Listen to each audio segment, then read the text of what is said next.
जय हिंद जय बिहार। देखिए क्लास 10th क्लास का केमिस्ट्री एक्सरसाइज 1 रासायनिक समीकरण एवं अभिक्रिया एवं रासायनिक समीकरण, इसके कुछ प्रश्न उत्तर है जो इम्पोर्टेंट है, केमिस्ट्री में दे रहे हैं। पहला सवाल नंबर 1 है, देखिए कॉपी कैसे लिखना है हम साफ भी दिखा रहे हैं आपको। संयोजन या वियोजन अभिक्रिया। संयोजन में होता है जोड़ना, जब दो क्रिया आपस में जुड़ जाते हैं तो संयोजन होता है। अब परिभाषा देखिए, ऐसे लिखना है, उत्तर लिख के संयोजन या संश्लेषण अभिक्रिया ऐसे लिख के डैश दे देंगे। संयोजन या संश्लेषण अभिक्रिया वह है जिसमें दो या अनेक पदार्थ परस्पर संयोग करके एक नए पदार्थ का निर्माण करते हैं। नए पदार्थ के गुण मूल पदार्थ के गुण से बिल्कुल भिन्न होते हैं, जैसे C+O2। कार्बन अलग है, ऑक्सीजन अलग है, ये दोनों अलग अलग प्रकार के हैं। जब बने तो इनसे भिन्न CO2 यानी कार्बन डाइऑक्साइड बन गया। दूसरा है वियोजन या अपघटन अभिक्रिया। वियोजन माने होता है टूटना, टूटना अलग अलग होने को वियोजन कहते हैं। वियोजन या अपघटन अभिक्रिया। वियोजन या अपघटन अभिक्रिया वह अभिक्रिया है जिसमें किसी यौगिक के बड़े अणु के टूटने से दो या अधिक सरल यौगिक का निर्माण होता है। इसमें अब वियोजन अभिक्रिया वह अभिक्रिया है जिसमें किसी यौगिक के बड़े अणु के टूटने से दो या अधिक सरल यौगिक का निर्माण होता है, जिनके गुण मूल यौगिक के गुण से बिल्कुल भिन्न होते हैं। जैसे CaCO3 जब टूटा तब कैल्शियम ऑक्साइड और कार्बन डाइऑक्साइड बन गया। ये इसका गुण इसके गुण से बिल्कुल अलग है। अगर आप उदाहरण नहीं देंगे तो आपका नंबर कट सकता है। और इस तरह से एकदम साफ साफ कॉपी कैसे लिखना है ये भी हम आपको दिखा रहे हैं। अभिकारक क्या है? अभिकारक जो पदार्थ रासायनिक अभिक्रिया में भाग लेकर नए पदार्थ का निर्माण करते हैं उन्हें अभिकारक कहते हैं। जैसे N2+O2, ये दोनों अभिकारक हैं। तीर चिन्ह के बाईं ओर अभिकारक और दूसरी ओर प्रतिफल N2+O2 2NO, तो हमें दिखाना है केवल अभिकारक, यही अभिकारक है। प्रतिफल क्या है? प्रतिफल लिख के डैश लगा देंगे। अभिकारकों के साथ अभिक्रिया के फलस्वरूप बने नए पदार्थ प्रतिफल कहलाते हैं, यानी तीर चिन्ह के जो दाहिनी ओर होता है वो प्रतिफल कहलाता है। H2+Cl2 ये तो अभिकारक है, लेकिन हमें प्रतिफल से लेना है। देखिए यही मेरा प्रतिफल है, 2HCl, ये प्रतिफल हो गया। इसके बाद संतुलित रासायनिक समीकरण क्या है? अब संतुलित रासायनिक समीकरण लिख के डैश देंगे। देखिए कैसे हल्का सा डीप किया गया है, कॉपी की कितनी सुंदरता बढ़ी है ये देख लीजिए। एक ही पेन से, कोई दूसरा पेन इस्तेमाल नहीं किया गया है। संतुलित रासायनिक समीकरण। संतुलित रासायनिक समीकरण वह है जिसमें समीकरण के दोनों ओर, बाएं और दाएं, जिसमें समीकरण के दोनों ओर प्रत्येक परमाणुओं की संख्या समान होती है। संतुलित रासायनिक समीकरण वह है जिसमें समीकरण के दोनों ओर प्रत्येक परमाणुओं की संख्या समान होती है। जैसे उदाहरण यहाँ नहीं, नीचे लिख के लिखेंगे। जैसे H2+Cl2 2HCl, इसमें 2 हाइड्रोजन 2 क्लोरीन, यहाँ देखिए 2 हाइड्रोजन और 2 क्लोरीन। ये 2 इसके लिए भी है और 2 इसके लिए भी है। क्लियर हो गया? असंतुलित रासायनिक समीकरण लिख के एकदम डैश दे दिए। असंतुलित रासायनिक समीकरण वह है जिसमें समीकरण के दोनों ओर तत्वों के परमाणुओं की संख्याएं समान नहीं होती हैं। संतुलित रासायनिक समीकरण में तत्वों की परमाणुओं की संख्या समान होती है दोनों ओर, और असंतुलित में दोनों ओर तत्वों की संख्या समान नहीं होती है। जैसे देखिए असंतुलित में H2+O2, तो यहाँ H2O। अब देखिए यहाँ 2 हाइड्रोजन है, 2 हाइड्रोजन तो है लेकिन ऑक्सीजन 2 है, लेकिन यहाँ ऑक्सीजन 1 है, इसलिए ये असंतुलित है। अब देखिए वैद्युत अपघटन अभिक्रिया, इलेक्ट्रोलिसिस प्रोसेस। वह अभिक्रिया जो विद्युत प्रवाह के कारण होती है, वैद्युत अपघटन अभिक्रिया कहलाती है। वह अभिक्रिया जो विद्युत प्रवाह के कारण होती है वैद्युत अपघटन अभिक्रिया कहलाती है। जैसे 2NaCl, अब इसमें हम विद्युत धारा प्रवाहित करेंगे, इलेक्ट्रिक प्रवाहित करेंगे तो सोडियम अलग और क्लोरीन अलग, देखिए दूगो सोडियम 2Na, क्लोरीन दूगो Cl2, इसमें आगे 2 नहीं होता, ऐसे ही लिखा जाएगा 2Na प्लस Cl2। अगला प्रश्न है एकल विस्थापन अभिक्रिया क्या है? एकल विस्थापन लिख के डैश, वह अभिक्रिया जिसमें किसी यौगिक में उपस्थित किसी परमाणु या परमाणुओं के समूह को किसी दूसरे परमाणु द्वारा विस्थापित कर दिया जाता है, उसे एकल विस्थापन अभिक्रिया कहते हैं। वह अभिक्रिया जिसमें किसी यौगिक में तत्व या जो भी हो यौगिक, जिसमें किसी यौगिक में उपस्थित किसी परमाणु या परमाणुओं के समूह को किसी दूसरे परमाणु द्वारा विस्थापित कर दिया जाता है, उसे एकल विस्थापन अभिक्रिया कहते हैं, single displacement. Fe plus CuSO4, Fe plus CuSO4, FeSO4 plus Cu। देखिए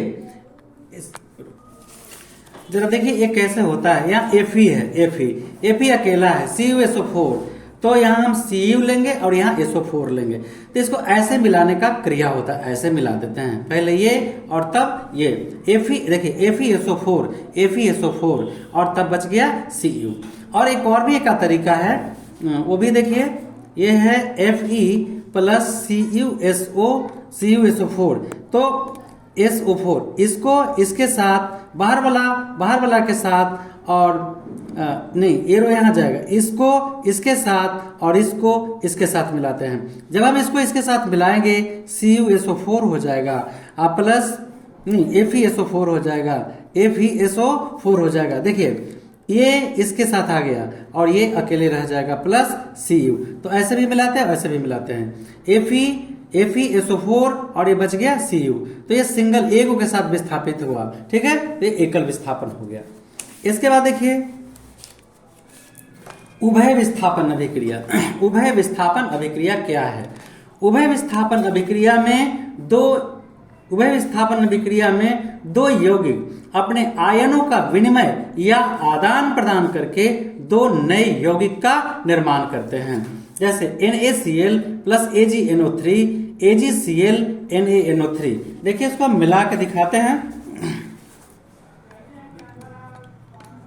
NaCl प्लस AgNO3 एरो।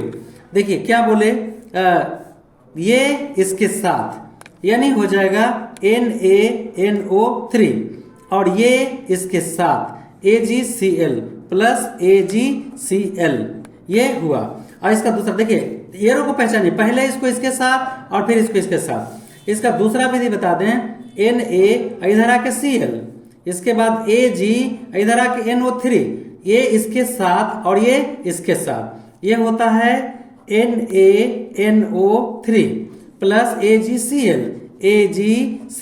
तो इस तरह से इसका रिएक्शन पूरा हुआ। अब देखिए कैसे मिलाए हैं, NaCl प्लस AgNO3 यहाँ मिला है NaNO3 और AgCl।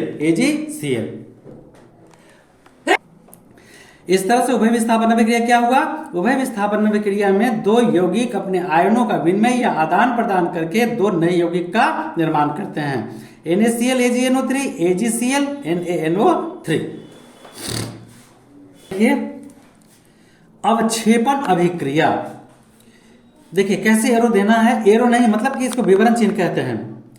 कुछ ऐसी रासायनिक अभिक्रियाएं होती हैं जिनमें कोई प्रतिफल ठोस के रूप में विलयन से पृथक हो जाता है, ऐसी अभिक्रियाएं अवक्षेपण अभिक्रिया कहलाती है। कुछ ऐसी रासायनिक अभिक्रियाएं होती हैं जिनमें कोई प्रतिफल ठोस के रूप में विलयन से अलग हो जाता है, पृथक हो जाता है, ऐसी अभिक्रियाएं अवक्षेपण कहलाती हैं। NaCl plus AgNO3, AgCl plus NaNO3, तो यहाँ Na किसके साथ, NO3 के साथ, Ag किसके साथ, Ag किसके साथ हो जाएगा, ये हो जाएगा इसके साथ और ये हो जाएगा इसके साथ। अब देखिए ये दोनों जब समीकरण रिएक्शन किया, यही मेरा अवक्षेप बना हुआ है, ठीक है। अब इसके बाद उदासीनीकरण अभिक्रिया, वह अभिक्रिया जिसमें कोई अम्ल किसी भस्म के साथ अभिक्रिया करके लवण और जल बनाता है। वह अभिक्रिया जिसमें कोई अम्ल किसी भस्म के साथ अभिक्रिया करके लवण और जल बनाता है उदासीनीकरण अभिक्रिया कहलाती है। HCl NaOH, तो NaCl H2O। अब ये देखिए ये कैसे बना है, थोड़ी सी ध्यान दीजिए। H अलग Cl अलग, H अलग और Cl अलग, Na अलग और OH अलग। अब ये तो हो गया NaCl NaCl, एगो H एगो H, दूगो H हो गया, H2 कर देंगे, एगो ऑक्सीजन है। अब यही देखिए NaCl H2O, NaCl H2O, HCl NaOH, NaCl H2O। अगला है प्रकाश रासायनिक अभिक्रिया क्या है। प्रकाश रासायनिक अभिक्रिया वैसी रासायनिक अभिक्रियाएं जो प्रकाश की उपस्थिति में घटित होती है। वैसी रासायनिक अभिक्रियाएं जो प्रकाश की उपस्थिति में घटित होती हैं प्रकाश रासायनिक अभिक्रिया कहलाती है। यह प्रकाश संश्लेषण भी हो सकता है, लेकिन ये जो प्रकाश रासायनिक अभिक्रिया है ये बिना धूप का नहीं होता है, इसमें धूप आवश्यक है। जैसे हाइड्रोजन और क्लोरीन को अगर हम ठंडे में रखेंगे तो कोई रिएक्शन नहीं होगा। अब इसे हम सूर्य के प्रकाश में रखेंगे, प्रकाश किरण में रखेंगे तो ये रिएक्शन हो जाएगा 2HCl। ध्यान दीजिए, वैसी रासायनिक अभिक्रियाएं जो प्रकाश की उपस्थिति में घटित होती है प्रकाश रासायनिक अभिक्रिया कहलाती है। हाइड्रोजन को क्लोरीन को अगर ठंडा में रखेंगे तो रिएक्शन नहीं होगा, और जैसे ही सूर्य का प्रकाश धूप मिलेगा यह तुरंत इसका रिएक्शन हो जाएगा और हाइड्रोजन क्लोराइड बना देगा। अब देखिए रेडॉक्स। रेडॉक्स क्या है? रेडॉक्स क्या है? रेडॉक्स अभिक्रिया ऑक्सीकरण एवं अवकरण अभिक्रियाएं साथ साथ ऑक्सीकरण एवं अवकरण अभिक्रिया एक विशेष प्रकार की रासायनिक अभिक्रिया है जो सदैव साथ साथ होती है। ऑक्सीकरण एवं अवकरण अभिक्रिया एक विशेष प्रकार की रासायनिक अभिक्रिया है जो सदैव साथ साथ होती है और यही रेडॉक्स अभिक्रिया कहलाती है। जैसे C+O2 CO2। देखिए ऑक्सीकरण क्या है? ऑक्सीकरण अभिक्रिया क्या है? ऑक्सीकरण वैसी रासायनिक अभिक्रिया है जिसमें किसी तत्व या यौगिक से ऑक्सीजन का संयोग या किसी यौगिक से हाइड्रोजन का निष्कासन होता है।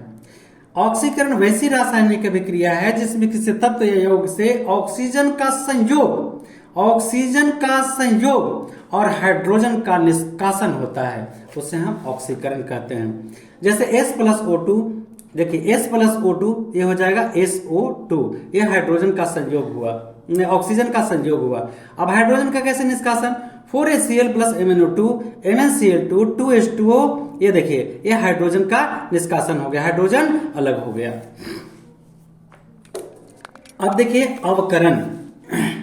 अवकरण अभिक्रिया, अवकरण इसमें अवकरण ऑक्सीकरण में ऑक्सीजन का संयोग हाइड्रोजन का निष्कासन हुआ ऑक्सीकरण में, और अवकरण वैसी रासायनिक अभिक्रिया है जिसमें किसी तत्व या यौगिक के साथ हाइड्रोजन का संयोग होता है।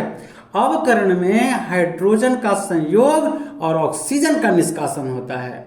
अवकरण में देखिए ऑक्सीकरण जब रहता है तो ऑक्सीजन का संयोग हाइड्रोजन का निष्कासन, अवकरण जब होता है तो हाइड्रोजन का संयोग और ऑक्सीजन का निष्कासन होता है। 2H2 + O2 हाइड्रोजन का संयोग 2H2O हो गया। CO + H2 देखिए इसमें ऑक्सीजन का निष्कासन, ऑक्सीजन अलग हो जाएगा। ठीक है। अब दहन क्या है? किसी पदार्थ के ऑक्सीजन में जलने पर उष्मा और प्रकाश उत्पन्न होता है, जलने की इस क्रिया को दहन कहते हैं। जलने को दहन कहते हैं, और यह तभी जलेगा जब उसमें पोषक ऑक्सीजन रहेगा, पोषक तत्व रहेगा। तो किसी पदार्थ के ऑक्सीजन में जलने पर उष्मा और प्रकाश उत्पन्न होता है, जलने की इस क्रिया को हम दहन कहते हैं। अब दहन के शर्त क्या है? कैसे जलेगा? कोई भी चीज कैसे जलेगा? तो दहन के लिए आवश्यक शर्त को लिखे। तो दहन की क्रिया के लिए आवश्यक शर्तें निम्नलिखित है। पहला, दहनशील पदार्थ की उपस्थिति। लकड़ी, कोयटा, कोयला जैसे कुछ रहेगा जलने वाला चीज तभी ये जलेगा, तो दहनशील पदार्थ की उपस्थिति। दूसरा, दहन के पोषक पदार्थ की उपस्थिति। दहन के पोषक पदार्थ ऑक्सीजन। जब तक ऑक्सीजन नहीं मिलेगा किसी चीज को जलने के लिए तब तक वो वस्तु नहीं जलेगा। तो पहला हो गया दहनशील पदार्थ की दहनशील पदार्थ की उपस्थिति, दूसरा हो गया दहन के पोषक पदार्थ की उपस्थिति, और तीसरा हो गया ज्वलन ताप की प्राप्ति।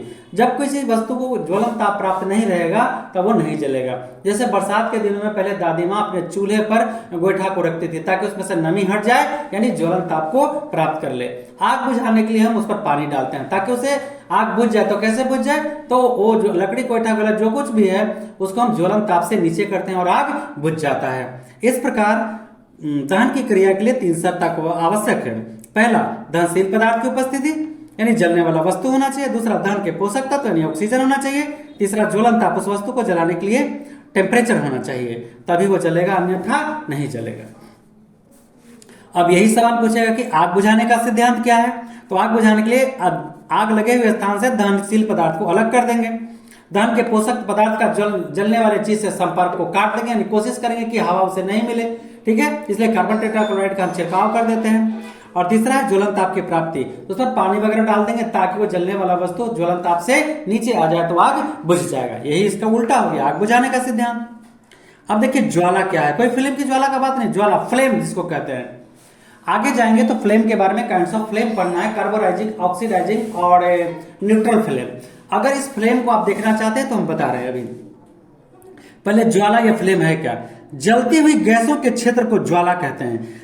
जलती हुई गैसों के क्षेत्र को ज्वाला कहते हैं। ज्वाला उसे नहीं कहते हैं जो लकड़ी गुड़ी से प्राप्त होता है, जलने पर लौ बांधता है, उसको नहीं, उसको लौ नहीं, उसको लौ कहते हैं। ये ज्वाला जो होता है वो गैसों से ही, जलती हुई गैसों के क्षेत्र को हम ज्वाला कहते हैं। ये देखिए कैसे गैस जलता है। जैसे कोई यहाँ पे एक नोजल है, ठीक है, यहाँ पे गैस, ज्वलनशील गैस आ रहा है, जो भी आ रहा है। अब यहाँ नोजल से जो ये देखिए ये फ्लेम का, ऐसे ये फ्लेम का एक निर्माण करता है। इसमें न्यूट्रल फ्लेम होता है, इसके बाद कार्बोराइजिंग होता है और ऑक्सीडाइजिंग होता है।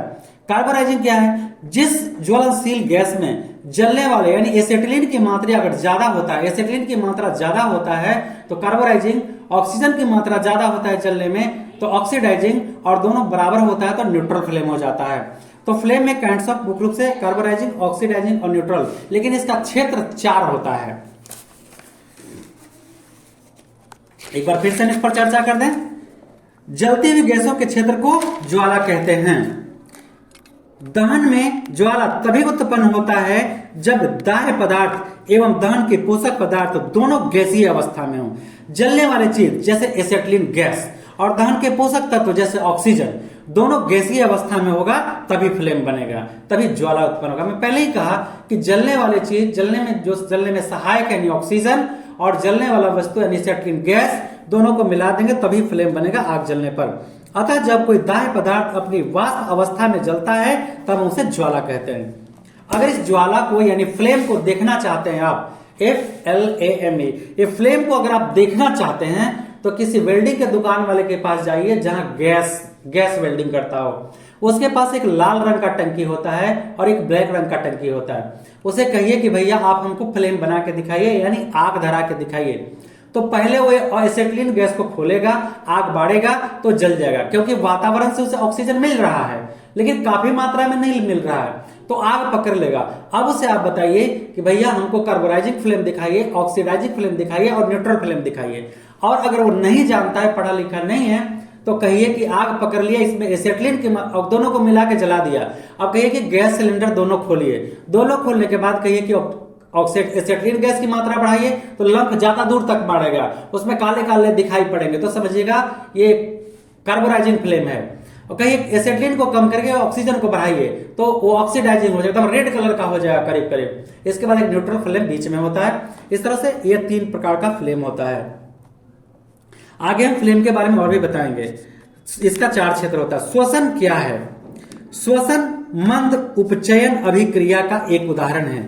श्वसन मंद उपचयन अभिक्रिया का एक उदाहरण है। इसमें वायु के ऑक्सीजन द्वारा हमारे शरीर में उपस्थित भोजन के अणु उपचयित हो जाते हैं, जिसके फलस्वरूप कार्बन डाइऑक्साइड गैस बनती है। यह गैस हमारे द्वारा श्वास छोड़ने के क्रम में बाहर निकल जाती है। संक्षारण, जैसे जंग लगना। संक्षारण केवल मैं बता दूं, केवल संक्षारण लोहा में नहीं होता, तांबा में भी होता है और चांदी में भी होता है। कैसे होता है देखिए। संक्षारण धातुओं की एक परत के बाद दूसरी परत को नष्ट हो जाना संक्षारण कहलाता है। धातुओं की परत के बाद एक दूसरी परत को नष्ट हो जाना संक्षारण कहलाता है।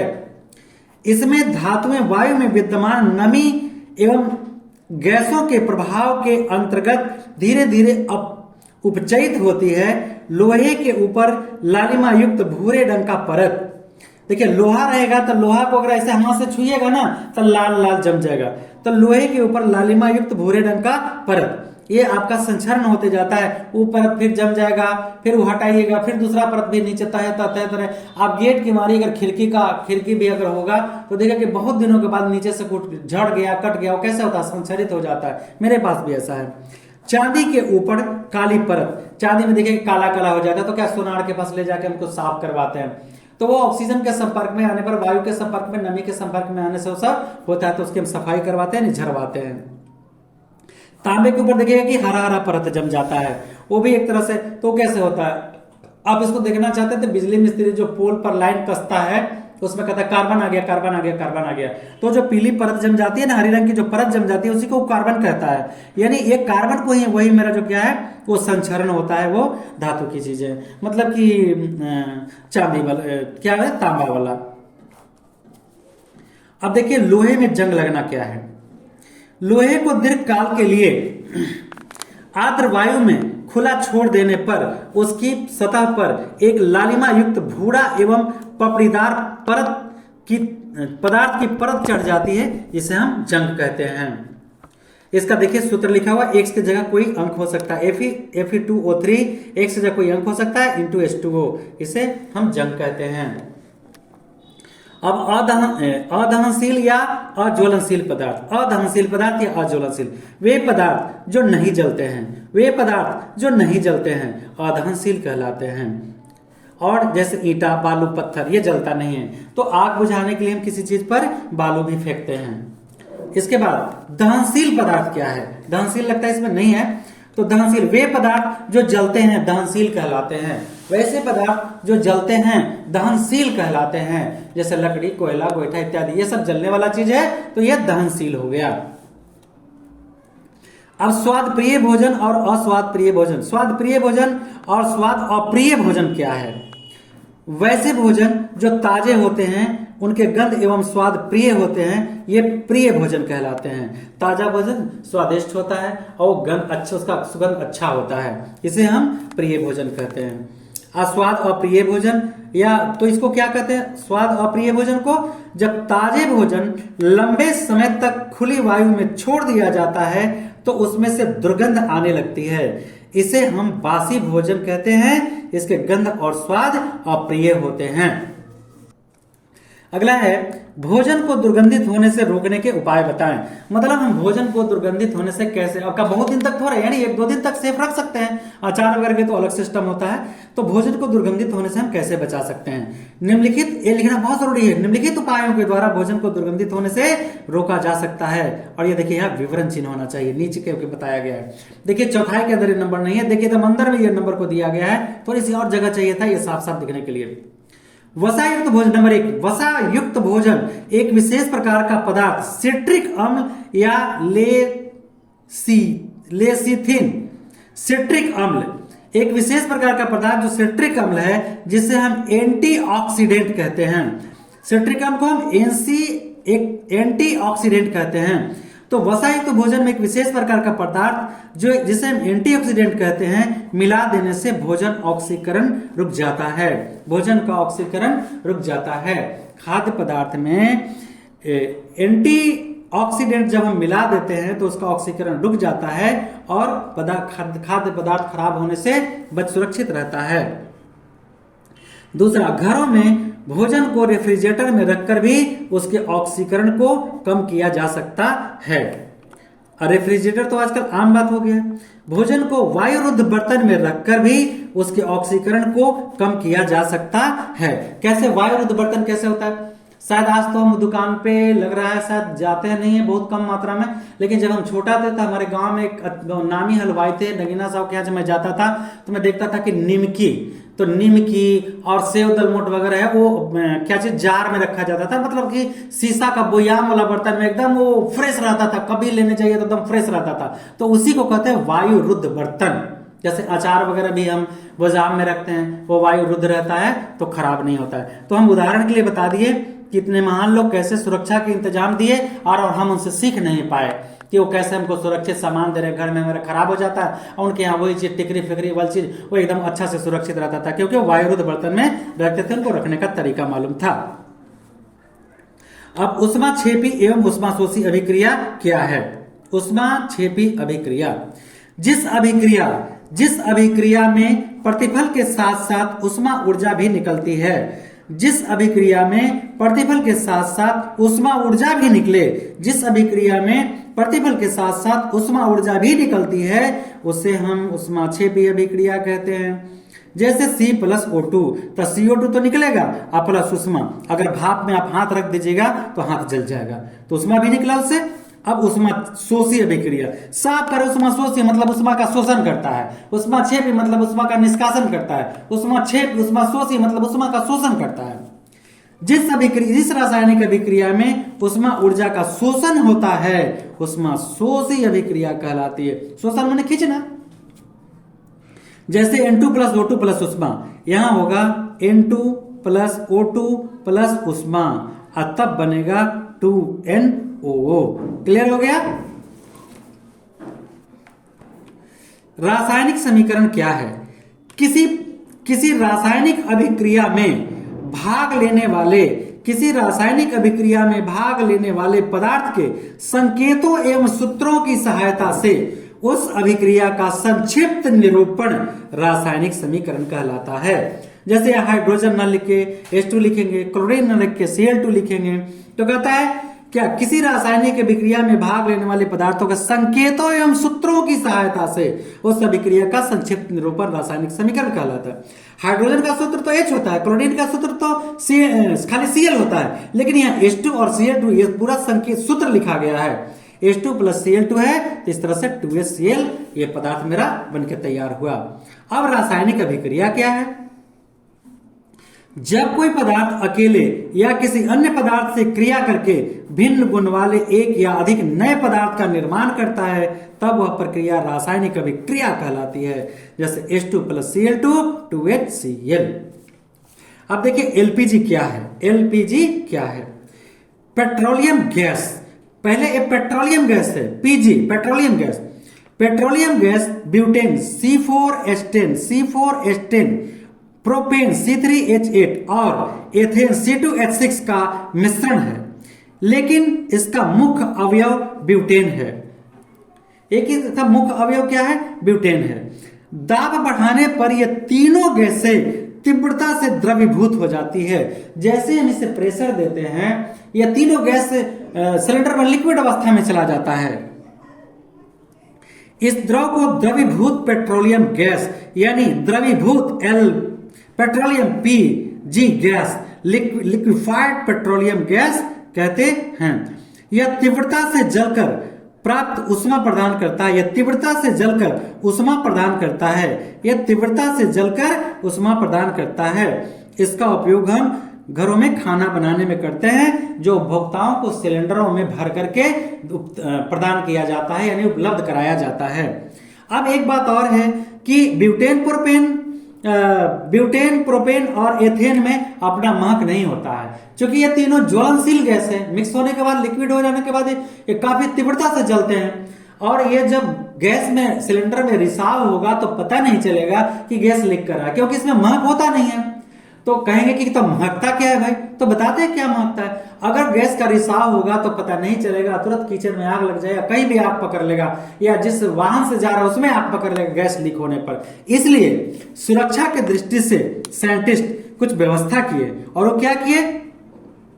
उसमें एक विशेष प्रकार का एथिल मरकैप्टन डाला जाता है, जो बहुत दुर्गंध देता है। तो थोड़ा सा अंश मात्र सिलेंडर में मिला दिया जाता है। जैसे ही गैस लीक होगा तो गैस के साथ एथिल मरकैप्टन बाहर आएगा और पता चलेगा कि हाँ गैस लीक करा, और गैस को हम बंद करते हैं। गैस में महक नहीं होता, महकता एथिल मरकैप्टन। देखिए, इस गैस के सिलेंडर में भरते समय एक विशेष प्रकार की दुर्गंध युक्त एथिल मरकैप्टन C2H5OS C2H5SH, ये मेथिल मरकैप्टन है। तो इस सिलेंडर में भरते समय एक विशेष प्रकार का दुर्गंध युक्त एथिल मरकैप्टन की अल्प मात्रा मिला दी जाती है, जिससे गैस का रिसाव होने के कारण, खराब गंध के कारण तुरंत पता चल जाता है कि गैस लीक कर रहा है, और उससे हम दुर्घटना होने से बच जाते हैं। ज्वलन ताप क्या है? हाँ, कहीं कहीं हम देखते हैं कि आजकल उद्योग के लिए भी इसका इस्तेमाल किया जाता है, तो उद्योग के लिए इतना प्रेशर नहीं मिलता है। कई सिलेंडरों को जोड़कर उद्योग में इस्तेमाल करते हैं, पुल बनाने में, कंपनी में, फैक्ट्री में, जो गलत है, नियम के विरुद्ध है। उसके लिए अलग से एक एसिटिलीन सिलेंडर होता है और ऑक्सीजन सिलेंडर।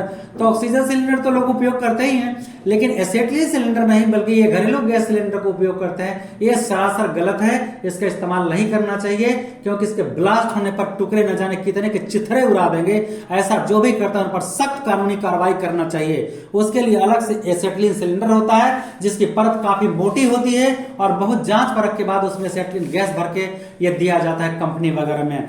तो ऐसा नहीं करना चाहिए। अगर कल के आप भावी इंजीनियर है, अगर इंजीनियरिंग किए हैं तो अगर ऐसा कहीं होता है तो सख्त उसका विरोध करिए, क्योंकि वर्कर की जिंदगी खतरे में। गरीब मजदूर वहां काम करते हैं, मरने के बाद कोई उसका भरपाई नहीं कर सकता है, किसी के पिता पुत्र को वापस नहीं ला सकता है, ये गलत है।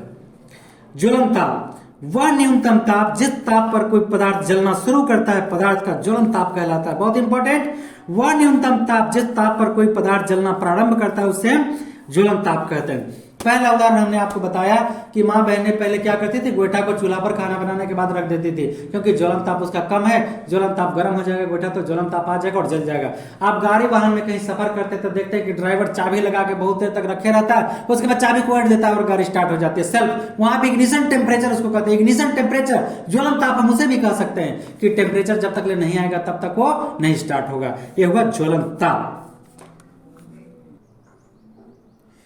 अब देखिए, चिप्स की थैली में कौन सी गैस भरी रहती है और क्यों? हम जानते हैं कि विकृत गंधिता के कारण तैलीय खाद्य पदार्थ कुछ समय के पश्चात खाने योग्य नहीं रह जाते हैं। खाद्य पदार्थ के विकृत गंधी होने की क्रिया ऑक्सीजन की उपस्थिति के कारण होती है। ऑक्सीजन की अपेक्षा नाइट्रोजन कम सक्रिय गैस है, अतः चिप्स की थैली में नाइट्रोजन गैस भरी जाती है। यह गैस चिप्स को उपचयित होने से रोकती है, फलतः चिप्स का स्वाद ताजा और दुर्गंध रहित होता या बना रहता है। तो चिप्स की थैली में नाइट्रोजन गैस भरी जाती है। माचिस की एक तीली जब ज्वाला के नीले भाग में रखी जाती है तब वह तुरंत नहीं जलता है। क्यों? माचिस के तीली को जब नीला भाग में ले जाइएगा तो जल्दी नहीं जलता है, क्योंकि वहां ऑक्सीजन पर्याप्त मात्रा में नहीं मिलता है। ऑक्सीजन पर्याप्त मात्रा में नहीं मिलता है, इसलिए उसको जलता है, लेकिन काफी थोड़ा समय के बाद वो जलता है, आग में रहने पर भी। कोई पदार्थ ऑक्सीजन की उपस्थिति में ज्वलन ताप पर जलता है। ज्वाला के नीले भाग का ताप ज्वलन ताप से कम होता है तथा इसमें दहन के लिए ऑक्सीजन प्राप्त नहीं होता है, पर्याप्त नहीं होता है, जितना चाहिए उतना नहीं होता है। अतः इस क्षेत्र में माचिस की तिल्ली को ले जाने पर वह तुरंत नहीं जलती है, मतलब थोड़ी देर होकर जलती है। आप कैसे प्रदर्शित करेंगे कि तांबा चांदी से अधिक क्रियाशील होता है? एक परखनली में सिल्वर नाइट्रेट का विलयन लेकर उसमें साफ तांबे का तार डालते हैं। कुछ समय के पश्चात तांबे के तार पर चांदी की चमकीली परत जम जाती है। इससे यह सिद्ध होता है कि तांबा चांदी से अधिक क्रियाशील है। Cu2 + 2AgNO3 CuNO3(2 + 2Ag। देखिए, नाइट्रोजन हाइड्रोजन गैस से संयोग करके अमोनिया बनाता है। इसका सूत्र देना है N2 + 3H2 2NH3। पोटेशियम धातु जल के साथ अभिक्रिया करके पोटेशियम हाइड्रोक्साइड और हाइड्रोजन गैस देती है। 2K + 2H2O 2K + 2H2O 2KOH + H2। ये इंपॉर्टेंट क्वेश्चन है।